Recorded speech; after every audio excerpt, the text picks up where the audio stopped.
Welcome back to Tarik Talk. Today we're inside one of London's most iconic cultural spaces, the Tate Modern, and this stop is part of my 30 days, 4 cities, European art tour, moving through cities that don't just show art, but truly live and breathe it. Walking through the Tate Modern, there's always this sense of scale, the vast industrial architecture, the open galleries, the way each room invites a different kind of experience. And then you come across something unexpected, something deceptively simple, the work of Rudolf Stingel. At first glance, untitled 1993 might feel almost minimal, a wall completely covered in orange carpet. No frame, no traditional canvas, no obvious image. But the moment you step closer, you realize this is not a passive work, it's an invitation. Viewers are encouraged to touch the surface, to press into it, to draw into it, to leave marks behind. The thick pile of the carpet becomes a kind of living surface, constantly shifting as people interact with it. Every gesture, every movement leaves a trace.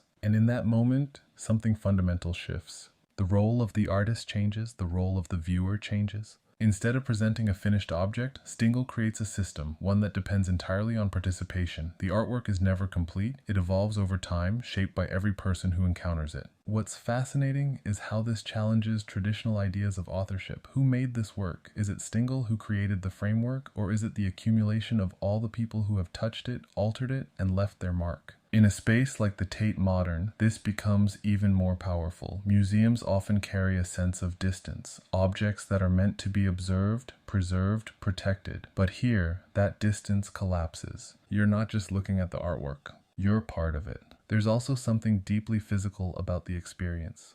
In a world where so much of our interaction with images is digital, flat, untouchable, this work brings you back into your body, into sensation, into texture. You feel the softness of the carpet. You see the marks left by others. You become aware of time, not just in the making of the work, but in its constant transformation. And that's where Stingel's work becomes more than just an object. It becomes a record, a collective memory of interaction, layered over time. Being here, you start to realize that the simplicity of the piece is exactly what gives it power. There's nothing to distract you, just material, space, and participation. And that's what makes this moment on the tour so memorable. As I continue this 30 days 4 cities European art tour, moving through London, Berlin, Amsterdam, and Brussels, it's not just about seeing art. It's about experiencing how artists redefine the relationship between the work and the viewer. And here at the Tate Modern, with Rudolf Stingel, that relationship becomes direct, physical, and immediate. You don't just observe the artwork. You leave a part of yourself inside it.